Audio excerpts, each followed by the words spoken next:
नमस्कार, चुनावी चर्चा में आपका स्वागत है। मैं हूं मनोरंजन भारती। मध्य प्रदेश और छत्तीसगढ़ में विधानसभा चुनाव में अब ज़्यादा वक्त बचा नहीं है, लेकिन भले ही चुनाव की घोषणा नहीं की गई हो, चुनावी माहौल जो है तैयार है। बीजेपी ने तो यहाँ तक कि छत्तीसगढ़ और मध्य प्रदेश के लिए कुछ सीटों पर अपने उम्मीदवारों की घोषणा भी कर दी है। इस सबके बीच छत्तीसगढ़ के मुख्यमंत्री भूपेश बघेल दिल्ली में हैं। उधर मध्य प्रदेश के मुख्यमंत्री शिवराज सिंह चौहान अपने चुनावी सभाओं में लगे हुए हैं। छत्तीसगढ़ के मुख्यमंत्री भूपेश बघेल ने ईडी का मुद्दा उठाया है, तो शिवराज सिंह चौहान जो है अपने कामों की बखान में जुटे हुए। नई योजनाओं की लगातार घोषणा की जा रही है। तो क्या है चुनावी मुद्दे, वो कौन सा चीज़ है जो कि लोगों की नब्ज को छुएगा, और वो कौन सी ऐसी चीज़ है जो कि इस चुनावी विषाद को लेकर के आगे बढ़ाएगी। हम अपने सहयोगियों के साथ चर्चा करेंगे इसी बात पर। अनुराग द्वारी हमारे साथ हैं भोपाल से, जुल्फिकार भी हमारे साथ जुड़ गए हैं रायपुर से। अनुराग, सबसे पहले आज इस चुनावी चर्चा में हम उम्मीद करते हैं रोज इसी तरह बैठेंगे, हम आपस में बातें करेंगे। अनुराग, सबसे पहले ये बताइए, आपके यहाँ पर चुनाव की तैयारियां कितनी जोरों पे है? हालांकि घोषणा नहीं हुई है, लोग कह रहे हैं कि इलेक्शन कमीशन अनाउंस भी नहीं किया है, लेकिन अभी से जो है तैयारियां शुरू हो गई है। बाबा देखिए, आपने मुझसे पहले कहा था कि हम चकल्लस करेंगे, अब आप कह रहे हैं चर्चा करेंगे। मैं चकल्लस की बात ही करता हूँ। अभी मैं थोड़ी देर पहले बीजेपी दफ्तर में बैठा हुआ था और वहाँ राष्ट्रीय स्तर के एक बड़े नेता से जब मैंने पूछा कि सर पहली लिस्ट तो आ गई, दूसरी लिस्ट कब आएगी? और वो कोई छोटे मोटे नेता नहीं है, वो कई बार मुख्यमंत्री की दौड़ में रहते हैं और बीजेपी की राष्ट्रीय राजनीति में एक बड़ा नाम है। तो उन्होंने मुझसे मजाकिया अंदाज में पूछा कि आपको पता था कि पहली लिस्ट कब आएगी? मुझे भी नहीं पता था, तो हमें ये भी नहीं पता कि दूसरी लिस्ट कब आएगी। तो लगभग बीजेपी में कुछ ऐसा ही हो रहा है कि स्थानीय स्तर के नेता या राज्य स्तर के जो नेता हैं शायद वो अनभिज्ञ हैं कि केंद्र स्तर पर क्या फैसले हो रहे हैं। तो इसलिए जो ये बातें कही जा रही हैं, ऐसा नहीं है कि पहली दफ़े ही बीजेपी के लोग यहाँ पर आके, या जो उनकी राष्ट्रीय राजनीति के बड़े नाम है वो चुनाव लड़ रहे हैं। अनंत कुमार से लेकर ये फहरिस्त लंबी है कि जब भी चुनाव होते हैं तो अपने अपने प्रभाव वाले ज़िलों में जाते हैं, राज्यों में जाते हैं। लेकिन जैसे इस बार यहाँ के भी नेता बंगाल में हमने देखा या कहीं और देखा, वो जाते रहे हैं। तो वैसे ही 4 राज्यों से, जिसमें बिहार, उत्तर प्रदेश, महाराष्ट्र और गुजरात से 230 नेता आए हैं, विधायक आए हैं, जो मध्य प्रदेश की 230 अलग अलग विधानसभा में जाएंगे। बाकायदा भोपाल में एक दिन की उनकी ट्रेनिंग भी हुई है। और ये हर 7 दिन तक हर ज़िले में जाकर, हर विधानसभा वार जाकर जो नाराज़ लोग हैं उनसे समझेंगे, जो क्षेत्रीय समीकरण है उनसे समझेंगे, या जो सामने प्रतिद्वंदी मजबूत है तो सब कुछ लिखत पढ़त में लेकर के आएंगे और उस रिपोर्ट के आधार पर भी बहुत कुछ तय होगा। ये जो 39 लोगों की बीजेपी में लिस्ट जारी हो गई है, इसको लेकर बहुत ज़्यादा बहस हो रही है, क्योंकि कई सीटों से विरोध के स्वर उठने लगे हैं। कल तो यहाँ तक हालत थी कि जो केंद्रीय मंत्री हैं नरेंद्र सिंह तोमर, उनकी कार को घेर लिया गया था। सोनकच्छ जो सीट है वहाँ से जो टिकट दी गई है, और जो राजेश सोनकर जो उनके समर्थक हैं उन्होंने घेर लिया, बिल्कुल गाड़ी को जाने नहीं दे रहे थे। ऐसा बहुत कम होता है बीजेपी में कि 400-500 लोग इतनी सारी गाड़ियों में आ जाएं और खूब नारेबाजी हो, तख्तियाँ हों। तो एक तो जो बीजेपी का प्रदेश मुख्यालय है कल वो घिर गया था, लेकिन उसके अलावा भी हमने देखा, चाहे छतरपुर हो, चाहे और बाकी के ज़िले हो, वहाँ पर भी कुछ प्रत्याशियों के लेकर कम से कम ऐसी आधा दर्जन से ज़्यादा सीटें हैं जिन प्रत्याशियों को बीजेपी ने उतारा है ये सोचकर कि पहले उतार देंगे। और ये परंपरागत रूप से कांग्रेस की सीटें रही हैं, 2 से 5 दफ़े से ज़्यादा कांग्रेस वहाँ से जीतती रही है, तो वहाँ पर कांग्रेस के लिए व्यूह रचना कर सकते हैं। लेकिन कुछ ऐसी सीटें हैं जहाँ खुद ही बीजेपी की व्यूह रचना हो गई और बीजेपी एक तरह से किलेबंदी में फंस गई है, क्योंकि विरोध बहुत ज़्यादा हो रहा है जिन उम्मीदवारों को टिकट दिया गया है। बाबा, तो अनुराग, जो ये कहा गया कि ये घोषणा इसलिए की गई है कि आप पहले घोषणा कर दीजिए, भले ही ये हारी हुई सीटें हैं जैसा कि आपने कहा, तो एक तो जब अंतिम का 100 मीटर आएगा तो सब कुछ सेटल्ड हो जाए।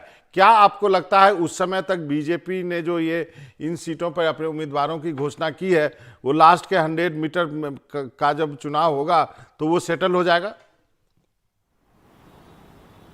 देखिए, मैं अगर सीटवार बोलूं बाबा, जैसे एक मध्य प्रदेश कांग्रेस के बड़े नेता हैं जीतू पटवारी, पूर्व मंत्री भी रहे हैं, वो एक मजबूत उम्मीदवार हैं। अब वहाँ से बीजेपी जीतू जिरातू को उतारती थी राऊ सीट से, जो दोनों खाती समाज से ही आते हैं। लेकिन इस बार बीजेपी ने पैंतरा बदलकर मधु वर्मा, जो पूर्व में इंदौर विकास प्राधिकरण के अध्यक्ष रह चुके हैं और बहुत मिलनसार और बहुत ऐसा माने जाते हैं कि लोगों के बीच में उनकी पैठ बहुत अच्छी है, लगभग 72 साल के हो गए हैं, लेकिन वो हर घर में जाएंगे और इस बात को जीतू पटवारी भी बेहद अच्छी तरीके से समझ चुके हैं कि उनको उनके घर में ही घेरने की तैयारी शुरू हो गई है। तो ये सीट अब जाकर के राऊ की सीट कांग्रेस के लिए बहुत मुश्किल होने वाली है। वैसे ही कुछ नए उम्मीदवार हैं, अगर आदिवासी बहुल क्षेत्रों में, जैसे बिछिया जी मैं कह रहा था, ये दोनों जीतुओं की लड़ाई आपको याद है? मैंने बहुत साल पहले कवर की थी जब दोनों चुनाव लड़ रहे थे। दोनों उस वक्त युवा थे, युवा मोर्चे के अध्यक्ष थे और दोनों का नाम जीतू था। बिल्कुल, अभी भी आप जीतू पटवारी को युवा ही समझिए, अगर आप युवा नहीं कहेंगे तो नाराज हो जाएंगे। रोज बहुत लंबी साइकिल चलाते हैं, रोज वर्जिश करते हैं और बहुत फिट आदमी है, चुनावी दृष्टि से भी और शारीरिक दृष्टि से भी। और सियासी जो कांग्रेस का फलक है उसमें भी कई राज्यों में जाते हैं, प्रभार संभालते हैं, बहुत एक्टिव रहते हैं। लेकिन इस बार कहीं ना कहीं जिस उम्मीदवार को बीजेपी ने टिकट दिया है तो बहुत मेहनत करने की ज़रूरत है कि मधु वर्मा भी बहुत ज़्यादा लोकप्रिय हैं। तो ये बात आपने बिल्कुल ठीक कही कि पहले दो जीतुओं की लड़ाई थी जिसमें कांग्रेस वाले जीतू का पलड़ा भारी पड़ता था, लेकिन इस बार बीजेपी ने जिस उम्मीदवार पर दांव खेला है तो कहीं ना कहीं जीतू पटवारी को मानते हैं कि एक पोटेंशियल थ्रेट हो सकते हैं आने वाले वक्त में, इसीलिए उनको अपने घर में ही घेरने की तैयारी है। क्योंकि जो भारत जोड़ो यात्रा भी थी, जब निमाड़ में चल रही थी तो बहुत ज़्यादा प्रभाव नहीं डाला, लेकिन जैसे ही जीतू पटवारी वाले इलाके में आई है भारी भीड़ मध्य प्रदेश में जुटी और फिर लग रहा था कि वाकई कोई भारत जोड़ो यात्रा हो रही है। तो जीतू संगठन को बहुत अच्छे से चला लेते हैं, कार्यकर्ताओं में नया जोश भर देते हैं, मुद्दों को लेकर सड़क पर उतरना जानते हैं, एक आक्रामक नेता हैं। और इसीलिए जो अभी हाल फिलहाल में सत्र हुआ था विधानसभा का, उसमें कहीं ना कहीं घेरेबंदी की गई थी और जीतू पटवारी को निलंबित तक कर दिया गया था। तो खैर ये अलग अलग विषय हैं, लेकिन जो महत्वपूर्ण मुद्दा है, जैसे मैं बिछिया सीट की बात कर रहा था तो डॉक्टर मरावी हैं, युवा डॉक्टर हैं, आदिवासी हैं और इन पर बीजेपी ने दाव खेला है। तो कुछ ऐसे उम्मीदवार हैं बाबा जो बहुत ही अप्रत्याशित तरीके से उनके नाम सामने आए हैं। विरोध स्वाभाविक है, लेकिन बीजेपी को लगता है कि यही उम्मीदवार हैं जो भविष्य के लिए उनकी एक लीडरशिप तैयार कर सकते हैं और यही उम्मीदवार हैं जो उसका भविष्य हैं। और यही उम्मीदवार ऐसे हैं जो 39 सीटें जो फंसी हुई मानी जाती हैं बीजेपी के लिए मध्य प्रदेश में, क्योंकि अमूमन आप राजनीतिक पंडितों से बात करें तो 230 विधानसभा सीटें हैं मध्य प्रदेश में, जिसमें यह माना जाता है कि 80 कांग्रेस 80 बीजेपी की एक तरह से फिक्स होती हैं। तो जो बाकी का मुकाबला है, चाहे बसपा हो या बाकी के दल हो या कांग्रेस बीजेपी में भी सरकार बनाने की जो लड़ाई होती है वो 70 सीटों पर सिमट जाती है। तो अगर ये 39 सीटें जो कांग्रेस की स्ट्रांग होल्ड हों, क्योंकि ऐसा नहीं कि सिर्फ बीजेपी ही कमर कस रही है, जो 66 सीटें बीजेपी की ऐसी हैं जो उसके प्रभुत्व वाली हैं, जहां पर पिछले 5 या 2 या 3 चुनावों से बीजेपी हारी नहीं है, वहां पर कमलनाथ ने ये जिम्मा दिग्विजय सिंह को दिया था। और बहुत मेहनती है दिग्विजय सिंह, पिछले 5 महीनों से हर पूरे 66 सीट पर हमने वो तस्वीरें देखी कि ज़मीन पर बैठ जाते थे, हाथ में डायरी लेते थे और वहाँ जो नाराज़ हैं, मुझसे बातचीत में उन्होंने कहा था कि उनको उम्मीद है कि 66 में से 50% सीट इस बार कांग्रेस निकाल सकती है। तो दोनों दल अपने अपने मजबूत सीटों पर तो काम कर ही रहे हैं, लेकिन जहां दूसरे की कमजोरी है उस किले को भी ढहाने की पुरजोर कोशिश में लगे हुए हैं बाबा। जरूर। अब बहुत अच्छा, अब चलते हैं जुल्फी के पास जो कि रायपुर में। जुल्फी, हम आएंगे बघेल बनाम बघेल, लेकिन आपके चीफ मिनिस्टर जो हैं दिल्ली में हैं आज और छापों को लेकर के काफ़ी कुछ जो है वो उन्होंने कहा है, बीजेपी पे निशाना साधा है। अभी वहाँ की क्या खबरें हैं बताइए। छत्तीसगढ़ में अभी फिर हाल जो चर्चा चल रही है बाबा वो यही है कि ईडी को लेकर चारों तरफ चर्चाएं हैं, क्योंकि इस बार ईडी ने मुख्यमंत्री भूपेश बघेल के जो सबसे करीबी लोग हैं उन पर हाथ डाला है। इसके पहले भी कार्रवाइयां छत्तीसगढ़ में ईडी को लेकर हुई हैं, लेकिन इस बार ईडी ने उनके पॉलिटिकल जो एडवाइज़र हैं विनोद वर्मा, उनके घर पर कल छापेमार कार्रवाई की थी और जो छत्तीसगढ़ में महादेव ऐप का संचालन है उनके जो संचालक हैं उनसे लिंक जोड़कर घेरने की कोशिश की गई है। और यही वजह है कि मुख्यमंत्री भूपेश बघेल ने भारतीय जनता पार्टी पर सीधा कटाक्ष किया है और भारतीय जनता पार्टी पर आरोप लगाए हैं और दिल्ली में जाकर प्रेस कॉन्फ्रेंस की है ताकि जो छत्तीसगढ़ का मुद्दा है वो राष्ट्रीय स्तर का मुद्दा बन सके कि कांग्रेस की जहां जहां सरकारें हैं वहां पर केंद्र की जो भारतीय जनता पार्टी की सरकार है और भारतीय जनता पार्टी के नेताओं के इशारे पर उन जगहों पर कार्रवाई हो रही हो। छत्तीसगढ़ में भी भूपेश बघेल का कहना है कि छत्तीसगढ़ के नेताओं के इशारे पर छत्तीसगढ़ में कांग्रेस की सरकार को परेशान करने की कोशिश की जा रही है और उनके जो करीबी हैं, जो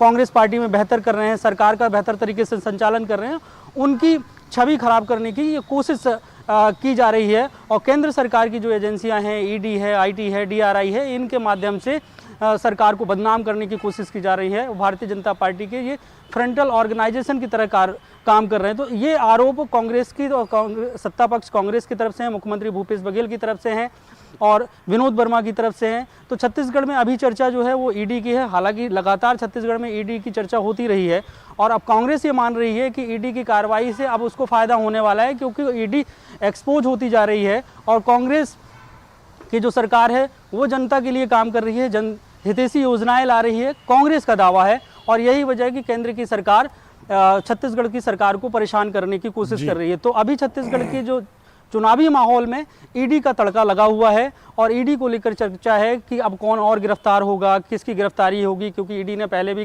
कई लोगों को गिरफ्तार किया है। और जैसा कि एनडीटीवी से बात करते हुए विनोद वर्मा ने भी कहा कि उन्हें पूरी आशंका है कि चुनाव से पहले उनकी गिरफ्तारी होगी, क्योंकि 2018 में भी उनकी गिरफ्तारी हुई थी और उसका फ़ायदा कांग्रेस को हुआ था। और इस बार भी अगर उनकी गिरफ्तारी होती है तो माहौल कांग्रेस के पक्ष में बनेगा और कांग्रेस मजबूती से छत्तीसगढ़ में आएगी। तो इस तरीके की छत्तीसगढ़ में चर्चाएं हैं। हालांकि भारतीय जनता पार्टी के अपने आरोप है और भारतीय जनता पार्टी का ये कहना है कि छत्तीसगढ़ में भ्रष्टाचार है और अलग अलग जो विभाग हैं सभी विभागों में भ्रष्टाचार हो रहा है। और ईडी आईटी अगर काम कर रही हैं तो अगर गलतियां नहीं की गई हैं, भ्रष्टाचार नहीं की गई हैं, तो उन्हें डरने की ज़रूरत नहीं है। लेकिन कांग्रेस का अपना दावा है और अपने आरोप हैं। जी बाबा। जुल्फी, एक तो ये तो हो गया कि जो ईडी की कार्रवाई चल रही है जो कल ही हुई है। अब बात करते हैं बघेल बनाम बघेल, जो बीजेपी ने जिस ढंग से अनुराग बता रहे थे मध्य प्रदेश में जो प्रत्याशी घोषणा की, उसी तरह आपके यहाँ भी की। और अब जो मुख्यमंत्री के खिलाफ एक और बघेल को लेके आए हैं जो कि सांसद भी हैं। अब जरा इस लड़ाई के बारे में हमारे दर्शकों को बताइए कि ये बघेल बनाम बघेल का क्या किस्सा है। बघेल बनाम बघेल का किस्सा ये है कि जो पाटन क्षेत्र है और ये काफ़ी हाई प्रोफाइल अब सीट हो चुकी है, क्योंकि मुख्यमंत्री भूपेश बघेल पाटन से आते हैं, दुर्ग जिले की ये सीट है। और विजय बघेल धुर विरोधी हैं और भूपेश बघेल के परिवार के ही हैं और भतीजे उनके रिश्ते में लगते हैं। और 2008 के चुनाव में विजय बघेल भूपेश बघेल को हरा भी चुके हैं। तो ऐसे में भारतीय जनता पार्टी के जो केंद्रीय नेतृत्व है उसकी स्ट्रेटेजी ये है कि मुख्यमंत्री भूपेश बघेल को उनके गृह जिले में घेरा जाए, क्योंकि अब मुख्यमंत्री छत्तीसगढ़ में एक बड़ा चेहरा बन गए हैं, राष्ट्रीय चेहरा बन चुके हैं और राष्ट्रीय स्तर पर उनका नाम हो गया है और उनके नाम से छत्तीसगढ़ में वोट भी पड़ेंगे। क्योंकि छत्तीसगढ़ियावाद को जिस तरीके से मुख्यमंत्री भूपेश बघेल ने उठाया है और लोगों से वो जुड़े हैं और छत्तीसगढ़ की जो अस्मिता है उसे राष्ट्रीय पहचान दिलाई है, तो ये कहा जाए कि एक अलग पहचान बनी है। तो ऐसे में सबसे बड़ा जो चैलेंज है भारतीय जनता पार्टी के लिए है कि भूपेश बघेल को कैसे घेरा जाए। तो सबसे बड़ा मजबूत चेहरा भारतीय जनता पार्टी को ये लगा कि भारतीय जनता पार्टी के जो घोषणा पत्र समिति के संयोजक बनाए गए उनके भाई हैं विजय बघेल, तो उनको उनके खिलाफ मैदान में उतारा गया है, ताकि उनके जो समर्थक हैं, जिस तरीके की खबरें आती हैं कि बघेल वर्सेस बघेल का करने का मतलब ये है कि दोनों बघेल की अपनी एक बहुत बड़ी लॉबी है और उन दोनों के कट्टर समर्थक हैं कि अगर कुछ भी हो जाए वो समर्थक यहाँ से वहाँ हिलने वाले नहीं हैं। तो ऐसे में भूपेश बघेल के जो माथे की सिकन है वो बढ़ाई जाए, ताकि वो पूरे प्रदेश में दौरा कम कर पाएँ और अपनी सीट पे ही ज़्यादा फोकस करें, क्योंकि बहुत बड़ा चैलेंज होगा मुख्यमंत्री को अपने क्षेत्र से जीतने के लिए। क्योंकि ये नहीं कहा जा सकता कि उनके जो भतीजे हैं वो मैदान में उनके सामने हैं तो वो कमज़ोर पड़ेंगे, क्योंकि पूरी ताकत लगाएंगे। भारतीय जनता पार्टी का अपना संगठन है, कैडर है, और कांग्रेस पार्टी के और भूपेश बघेल के अपने समर्थक हैं। तो ऐसे में भारतीय जनता पार्टी की स्ट्रेटेजी यही है कि भूपेश बघेल को उनके क्षेत्र से घेरा जाए। जी बाबा। जी, अनुराग के पास चलते हैं, आपके पास भी लौटेंगे। अनुराग, अब बात करते हैं मध्य प्रदेश में दो बड़े नेताओं की। अब कहा गया कि जब कर्नाटक का चुनाव हो रहा था तो सिद्धारमैया और डीके शिव कुमार थे और कांग्रेस के आलाकमान के पास एक बहुत बड़ी दिक्कत थी कि कैसे दोनों को गुड ह्यूमर में रखा जाए, कैसे दोनों का मूड ठीक रहे कि दोनों का आपस में झगड़ा ना हो। आपके यहाँ भी दो बड़े लीडर हैं, कमलनाथ जी हैं और दिग्विजय सिंह जी हैं। तो इन दोनों के बीच में क्या आपको लगता है सामंजस्य है? यदि है तो क्या वो केवल पेपर पे है या दिखावे के लिए है कोई, या अंडर करंट है? क्योंकि दोनों के बारे में अच्छी बातें भी कही जा रही हैं और कुछ निगेटिव बातें भी कही जा रही है। क्या ये दोनों के बीच में इक्वेशन इस बार ऐसा है कि आपको लगता है कि इस बार ये दोनों के बीच की केमिस्ट्री क्लिक करेगी कांग्रेस के लिए? देखिए बाबा, ये कार्यक्रम चकल्लस का है, तो मुझे जुल्फी अभी हमारे साथी हमारे पास बैठे हुए थे और इन्होंने पिछली बार मुझे बड़ा डमा दिया। इन्होंने कहा कि ये जो रायपुर में बहुत अच्छा लिट्टी चोखा मिलता है और मुझे खिलवाया नहीं था और खुद बिरयानी खाने चले गए थे। ये कहानी मैं इसलिए सुना रहा हूँ क्योंकि ये हालत अगर आप कांग्रेस के परिदृश्य में भोपाल में बात करेंगे तो ऐसा ही लगता है। दोनों में बहुत अच्छा सामंजस्य है, लेकिन जब ऐन मौके पर लड़ाई आती है तो कोई ना कोई कहीं ना कहीं चला जाता है, कोई ना कोई वायदा करके। तो जो पिछली सरकार जब गिरी थी तो इन दोनों नेताओं में ऐसा ही लग रहा था आपस में कि हम दोनों में बहुत सामंजस्य, सरकार बच जाएगी। लेकिन कहीं ना कहीं अब एक सीख है और ये दोनों नेता जानते हैं कि अब सरकार बनाना और उसको बचाए रखना बड़ी चुनौती है। तो वैसे दिग्विजय सिंह बहुत मेहनत करते हैं और इसी के मद्देनज़र जो 66 सीटों का प्रभार था वो इनको दिया गया था और ये कमलनाथ के निर्देश पर ही दिया गया था। तो कम से कम सामने एक सामंजस्य दिखता है, टिकट वितरण में भी एक सामंजस्य दिखने की बात कही जा रही है। लेकिन ये ज़मीन पर कितना होता है वो तो जब टिकट बटेंगे तो किसके समर्थकों को कितने टिकट मिल रहे हैं और ये लड़ाई कहीं और ना बटे और जैसा जुल्फी मुझसे वायदा करके भाग लिए थे कहीं और ऐसा ना हो, तभी बेहतर होगा कि इनकी सरकार बनेगी या चलेगी, आने वाला भविष्य बताएगा। लेकिन इसके लिए जिस सामंजस्य की आप बात कर रहे हैं वो अभी दिख तो रही है, लेकिन उसका बहुत बड़ा असर तब होता है जब टिकट मिलने लगते हैं और किसके समर्थकों को कितना टिकट मिलता है, कितना कटता है, इसको लेकर उस वक्त बहुत एक तनातनी की स्थिति बन जाती है। क्योंकि दिग्विजय सिंह भी 10 साल मुख्यमंत्री रहे हैं और आज भी सारी विधानसभा सीटों में उनके लोग हैं, उनके समर्थक हैं, उनको बड़े पैमाने पर आज भी आप श्यामला हिल्स चले जाइए यहाँ पर तो ज़्यादातर आपको दिखेगा कि उनके बंगले पर हमेशा अगर जब वो भोपाल में रहते तो भारी भीड़ रहती है। हाल फिलहाल में ही कभी वो नंगे पांव परिक्रमा करते हैं, कभी कहीं और किसी कार्यकर्ता के घर चले जाते हैं। तो एक ज़मीनी नेता जो दिग्विजय सिंह माने जाते हैं वो उनकी छवि भी रही है और जो प्रबंधन में एक कमलनाथ माहिर माने जाते हैं। तो दोनों की एक जोड़ी है जो कांग्रेस को एक मजबूती प्रदान करती है। तो इस बार ऐसा माना जा रहा है कि ये जोड़ी असरदार और कारगर साबित होगी। लेकिन मैं बार बार इस बात पर जोर दे रहा हूँ कि बहुत कुछ टिकट वितरण और उस वक्त के सामंजस्य पर निर्भर होगा। जी, और चर्चा करेंगे आगे। और अब चलते हैं जुल्फी के पास। जुल्फी, अब ये बताइए कि जो कांग्रेस के लिए चुनौती क्या है? क्या बस्तर सबसे बड़ी चुनौती है, 12 की 12 सीटें, या फिर आपको लगता है कि कांग्रेस को अपने विधायकों, कुछ विधायकों का टिकट काटना पड़ेगा? वहाँ पर जो चाय दुकान में, जैसे कि अनुराग कह रहे थे, लिट्टी चोखा के दुकान में, या फिर कहिए बिरयानी के दुकान में, खाली बिरयानी की दुकान में पॉलिटिकल चर्चा नहीं होती है, वहाँ सारा ध्यान खाने पे रहता है। चाय वाले और लिट्टी वाले दुकान पे जरूर होती है। और वो आपके रायपुर में जो वो तालाब है उसके बिरयानी की दुकान में चर्चा कर सकते हैं जी,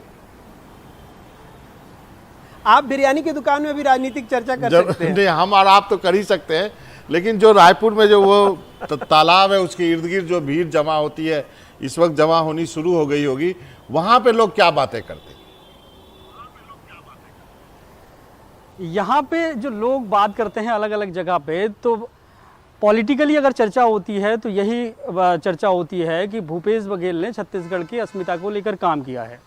और इसके अलावा जैसा कि बाबा आपने पहले सवाल किया कि छत्तीसगढ़ में कौन कौन से मुद्दे हो सकते हैं, किस क्षेत्र में कांग्रेस पार्टी मजबूत हो सकती है, भारतीय जनता पार्टी मजबूत हो सकती है और कांग्रेस की समस्याएं क्या हैं, कांग्रेस की चिंता।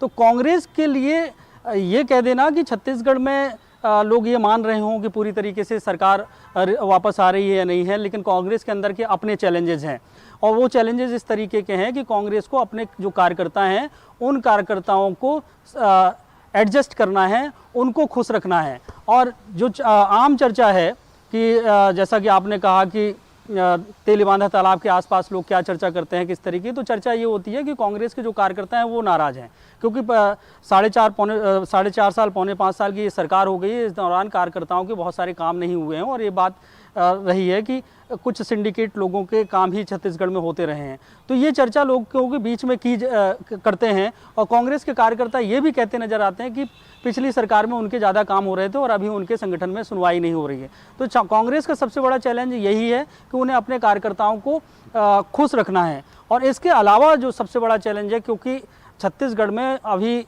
मौजूदा समय में 71 सीटें कांग्रेस के पास में हैं और इतना बड़ी मेजॉरिटी है और इसे संभाल के रखना कांग्रेस के लिए सबसे बड़ी चुनौती है, क्योंकि 5 साल की सरकार में एंटी इनकम्बेंसी इनके साथ बहुत ज़्यादा है और उस एंटी इनकम्बेंसी को दूर करना है। तो ऐसे में जो सरगुजा का इलाका है, 14 में 14 सीटें कांग्रेस के पास हैं, बस्तर में 12 सीटें कांग्रेस के पास हैं और आदिवासी हो या सतनामी वर्ग, सभी वर्ग ने पिछली बार कांग्रेस पर पूरी तरीके से भरोसा जताया था। लेकिन अभी की स्थिति अगर देखें तो सतनामी गुरु हैं बालदास, उन्होंने भारतीय जनता पार्टी को ज्वाइन कर ली है और ये कहा जा रहा है कि 26 सीटें जो एससी बहुल हैं उन पर उनका प्रभाव है, जिसमें कांग्रेस को नुकसान हो सकता है।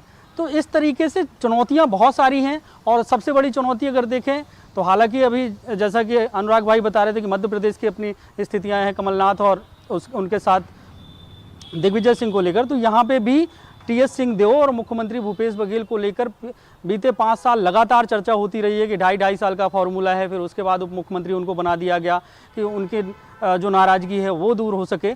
तो ऐसे में सरगुजा क्षेत्र में भी ये लोगों को चर्चा का विषय है कि उप मुख्यमंत्री तो बना दिया गया लेकिन उनके पास पावर नहीं है और वो उप मुख्यमंत्री टीएस सिंहदेव कितना अपने क्षेत्र में कारगर होते हैं ये आने वाला वक्त बताएगा। लेकिन अभी की स्थिति में देखें तो चैलेंजेस कांग्रेस के पास बहुत ज़्यादा हैं, भारतीय जनता पार्टी के भी अपने चैलेंजेस हैं। जी बाबा। चलिए एक बार फिर से अनुराग के पास लौटते हैं। अनुराग, अब चर्चा कर लेते हैं। अब जो कांग्रेस के साथ आपको क्या लगता है सबसे बड़ी दिक्कत क्या है? जो लोग चुन के आए वो दूसरी पार्टी में चले गए, इस्तीफा दिया, दूसरी पार्टी से फिर चुन के आए, कुछ नहीं आए, तो वो ये जो टर्न कोड जिसको अंग्रेजी में कहते हैं, क्या इस बार कुछ मैकेनिज्म कांग्रेस निकाल रही है कि ये चीज़ दोबारा ना दोहराई जाए? देखिए, अभी तक तो इस बारे में उन्होंने सिर्फ यही कहा है कि कांग्रेस का दावा है कि जो लोग सिंधिया जी के साथ बीजेपी में चले गए थे उनमें से कई वापस लौटना चाहते हैं, लेकिन जो उस वक्त गए थे उनको वापस नहीं लेंगे। ये कांग्रेस बार बार दावा कर रही है और ये भी दावा कर रही है कि अब ऐसी स्थिति नहीं है, कोई टिकट बंटवारे को लेकर कोई हंगामे की स्थिति नहीं है। लेकिन कहीं ना कहीं चूँकि एक पूरा ग्वालियर चंबल में एक कांग्रेस का एक पूरा इस्टेब्लिशमेंट उठ करके बीजेपी में चला आया है, तो बाबा ये बीजेपी के लिए बहुत उहापोह वाली स्थिति हो गई है।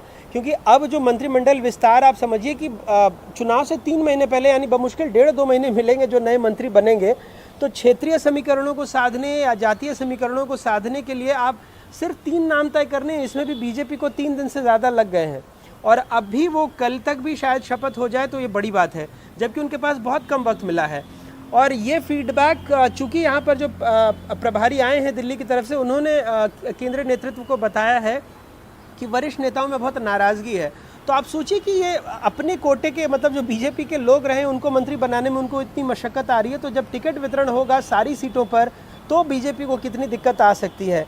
तो कहीं ना कहीं अपने साथ कुछ चीज़ें सहूलियत लेकर आती है। सहूलियत का मतलब है जब सरकार बनने वाली थी तब जो विधायकों की संख्या आ गई, हाँ ये भी एक सच्चाई है, तथ्य है कि उसमें से कई विधायक जिनको हम टर्न कोड मान रहे हैं वो जब बीजेपी से लड़े तो पहले अगर 3-4 हज़ार वोट से जीते थे तो 40-40, 50-50 हज़ार वोट से जीत करके विधायक बने। फिर चाहे वो डॉक्टर प्रभुराम चौधरी हों या जो तुलसी सिलावट है वो हो, तो उनका मार्जिन बहुत ज़्यादा बढ़ गया। तो बीजेपी हमेशा कहती रहती है तो लोगों का मैंडेट है, ये लोगों ने उनको चुनकर भेजा और इससे जनादेश का अपमान मत कीजिए, भले ही वो हमारे पास में आ गए तो उनको और ज़्यादा लोगों का समर्थन हासिल है। लेकिन आप देखिएगा कि जब ये 230, माफ़ी चाहता हूँ मैं आपको रोक रहा हूँ, लेकिन ये बात है कि जो इस तरह के किस्से जो कर्नाटक के बाद कहे गए कि जो इस तरह का ऑपरेशन किया गया उसके बाद बीजेपी को कर्नाटक में सफलता नहीं मिली है, तो लोग अब इंतजार कर रहे हैं मध्य प्रदेश के लिए। तो यदि मध्य प्रदेश में कुछ उल्टा होता है तो लोग कहेंगे कि इस तरह के चीज़ों को राजनीति में बढ़ावा नहीं दी जानी चाहिए क्योंकि ये अब जो चुनावी राजनीति में सफल नहीं हो रहा है। क्या आपको लगता है जनता कुछ ऐसा सोच रही है या जनता को फर्क नहीं पड़ता, वो सिंबल पे वोट देती है? बिल्कुल बाबा, यही मैं आपसे बात कह रहा था कि जो लोग चुनाव हुआ यहाँ किया कि जब जो लोग सिंधिया के साथ बीजेपी में आए उन्होंने इस्तीफा दिया था और उनको दोबारा चुनाव लड़ना पड़ा, तो उसमें से कुछ लोग हार गए, लेकिन जो जीते वो बहुत ज़्यादा वोटों के अंतर से जीते। और इसी में आपके सवाल का जवाब था, जो बीजेपी अपना एक पक्ष बनाती है कि वो कई हज़ार वोटों से जीते हैं और ऐसे में ये बात कहना जनादेश का अपमान होगा, आखिरकार उनको ही वो लोगों ने वोट दिया है। लेकिन मैं इससे आगे की एक और बात कह रहा था कि असल लड़ाई बीजेपी की असल चुनौती अब शुरू होगी। उस वक्त तो वो जहाँ से इस्तीफा देकर के आए थे बीजेपी ने आसानी से टिकट दे दिया, लेकिन अब जैसे सांची विधानसभा से ही डॉक्टर प्रभुराम चौधरी हैं और वहीं से जो बीजेपी के बहुत कद्दावर नेता नेता गौरीशंकर शेजवार आते थे, किसी वक्त में नेता प्रतिपक्ष हुआ करते थे, कद्दावर कैबिनेट मंत्री हैं, कद्दावर बीजेपी के और जो संघ के एक तरह से कह लीजिए एक कद्दावर नेता रहे हैं, और बीजेपी के अनुसूचित जाति के बहुत बड़े नेता हैं मध्य प्रदेश में डॉक्टर गौरीशंकर शेजवार। उनके बेटे को टिकट मिलना था मुद्रित शेजवार। तो ऐसे कई सारी सीटें हैं जहां पर ये गुणा गणित फंसेगा बीजेपी का जब वो टिकट वितरण में आएगी, और इस बार सारी सीटों के लिए। जी बाबा। चलिए, तो ऐसा है कि अब एक जुल्फी के पास चलते हैं। जुल्फी, मेरे पास टाइम बहुत कम है, अब ये बता दीजिए जाते जाते एक छोटा सा कि कांग्रेस ने अभी तक क्या टिकट बंटवारे के लिए कोई टाइमलाइन दिया, कब तक उम्मीद कर सकते हैं? बाबा सवाल रिपीट करेंगे। कांग्रेस ने टिकट के लिए फॉर्म भरने के लिए कोई टाइमलाइन दिया है, कब तक उम्मीद कर सकते हैं कांग्रेस से? कांग्रेस ने जो टिकट देने के लिए प्रत्याशियों के आवेदन मंगाए थे, जो दावेदारों के आवेदन मंगाए थे, उसकी डेडलाइन पूरी हो चुकी है, और ब्लॉक स्तर के जो ब्लॉक अध्यक्ष हैं उनके पास सभी के नाम पहुंच चुके हैं। और आज रात तक जिला अध्यक्षों के पास ये तमाम नामों को पहुंचना है, और कांग्रेस का ये कहना है कि 6 सितंबर को पहली लिस्ट कांग्रेस छत्तीसगढ़ में अपने प्रत्याशियों की जारी कर देगी। तो इसको लेकर लोगों में इंतजार है, खासकर कांग्रेस के जो नेता हैं और उस क्षेत्र के जो कांग्रेस के चाहते हैं, कांग्रेस के कार्यकर्ता हैं, वो इंतजार कर रहे हैं कि कांग्रेस की भी पहली लिस्ट जल्द से जल्द आए। चलिए जुल्फी, आपका और अनुराग आपका, और कल हम दोनों मिलेंगे, हम तीनों मिलेंगे और बीजेपी के रणनीति पे चर्चा करेंगे। उम्मीद करते हैं कि अनुराग जो है यदि कल शपथ ग्रहण होता है तो फ्री हो जाएंगे, हमारे साथ जुड़ेंगे और चुनावी चर्चा हम जारी रहेंगे। हम कोशिश करेंगे रोज 5 बजे जो है हम मिलें और आपके साथ बैठ के चुनावी चर्चा करें और जाने की देखें कि किस ढंग से इन दोनों राज्यों में जहां चुनाव होने वाले हैं इस साल के अंत में, किस ढंग से ये प्रक्रिया चल रही है।